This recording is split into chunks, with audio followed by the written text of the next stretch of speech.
Živjo, sem Jana Pristovšek in vesela sem, da smo spet skupaj. Vsako jutro stojimo pred omaro in se odločamo, kaj bomo oblekli glede na dan, ki je pred nami.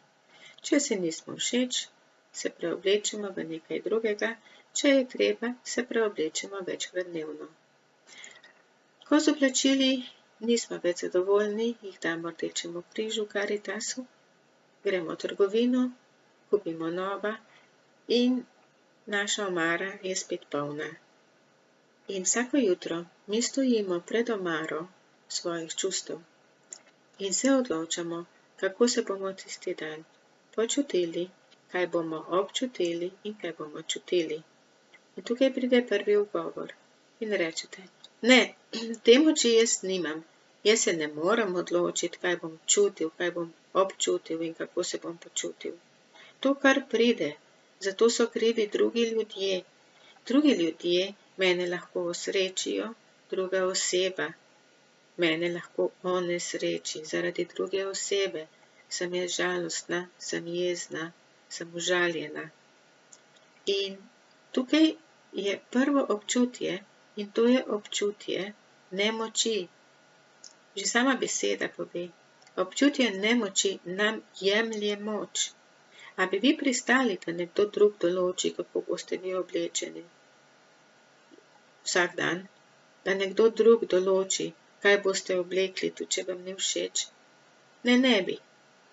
Ampak zakaj dovolimo, da drugi ljudje določajo, kako se bomo mi počutili, kaj bomo mi občutili? Tako, kot sem na začetku rekla, ko nam oblačila niso več všeč, če so strgana, jih ne šivamo skorajda več, ampak jih ali vržemo v smeti, damo Karitasu ali pa Rdečemu križu. Skratka, jih damo ven iz omare. In točno to mi lahko naredimo s svojimi čustvi. Ko nam neko čustvo ni všeč, ga damo stran, ga spremenimo, ga ne shranimo, ga ne negujemo. Ampak kaj mi delamo? Mi negujemo žalost, mi negujemo užaljenost, mi negujemo nemoč. In s tem mi svoje življenje polagamo v roke drugega. Mi smo odvisni od tega, kako drugi ljudje delajo z nami. In točno tako kot nobena druga odvisnost ni dobra, tudi ta odvisnost ni dobra. Ljudje smo socialna bitja in je prav, da živimo skupaj in da tkemo odnose. Ampak ni pa prav, da mi postanemo odvisni od ene osebe ali od več oseb. Ta moč je v nas, ta odločitev, s kom bomo, je v nas. Ta odločitev, kako bomo mi reagirali na neko osebo, na dejanje neke osebe, na mišljenje neke osebe, je v nas. To je naša moč. Druga oseba se bo obnašala tako, kot se želi obnašati in mi na to vpliva nimamo. Kaj bomo pa mi ob tem občutili, kaj bomo čutili, je pa naša odločitev. Jaz se odločam, ali bom užaljena, ali bom žalostna, ali bom jezna. In če se že imate za odločiti med tem, ali boste užaljeni, oziroma ali boste občutili nemoč, ali jezo, se potem raje odločite za jezo. Zato, ker nemoč vam jemlje še to moč, ki jo imate. Nemoč nam jemlje še to moč, ki jo imamo. Jeza nam pa to moč daje, ampak jezo ne smemo potem, jezni se ne smemo spravljati na druge ljudi.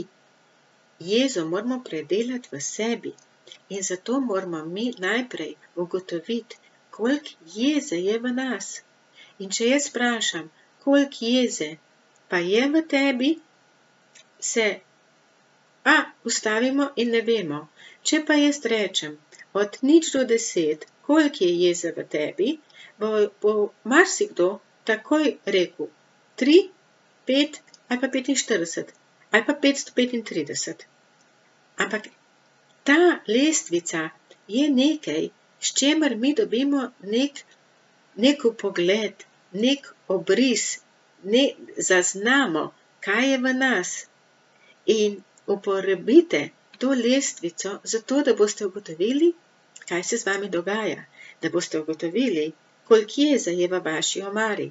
In v vaši omari mora biti jeze do 3, 4, 5 je že skrajna meja. Vsa jeza, kjer je več, ki je več od 5, ki je več od 4, vam povzroča težave. Ta jeza v vaši omari je točno tako, kakor oblačilo polno moljev. In če boste vi oblačilo polno moljev dali v svojo omaro, ali pa nekih žuželk, ki pač jedo obleke, kakršne pač so, predstavljajte si, se imamo domišljijo, te žuželke potem prežrejo in pregrizejo vsa vaša ostala oblačila. In če je jeze v nas preveč, bodo razgrizle, požrle vse tista prijetna čustva in bojo kopičila vse več jeze ali pa vse več nemoči, se čisto vseeno. Nemoč vam jemlje še tisto moč, ki jo imate. Preveč jeze vas razjeda od znotraj ali kvari odnose, če jo izražate na nepravilen način navzven. Ampak jeza do 3 vam da zagon, vam da moč, da iščete rešitve, vam da moč, da najdete rešitve, ker ko mi nekaj iščemo, bomo tudi našli. Če iščete rešitev, boste našli rešitev. Če iščete problem, boste našli problem. Če iščete nemoč, boste našli nemoč in boste še bolj nemočni. Če iščete žalost, boste dobili še več žalosti. Ne iščite sreče, iščite notranji mir, zato ker notranji mir je tisto, ko se mi lahko odločimo, ko se mi lahko odločamo, ko vidimo širšo sliko, ko vidimo mi zadevo z različnih zornih kotov, ker resnica ni samo ena.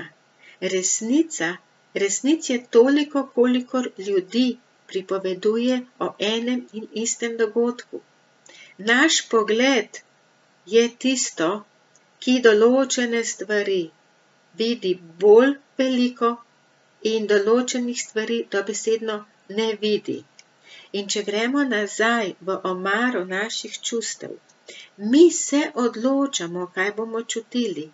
In prijetna čustva ni problem.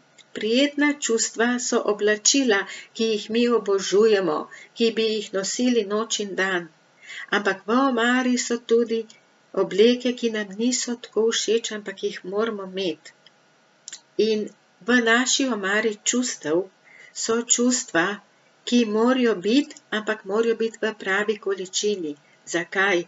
Zato, ker ko smo mi z nekom v odnosu in je ta oseba nesramna, se neprimerno vede, se ne obnaša do nas v redu, morajo priti ta čustva na dan in reči: "O, Jana, čakaj malo, tukaj pa nekaj ni v redu, tukaj pa nekaj ne štima."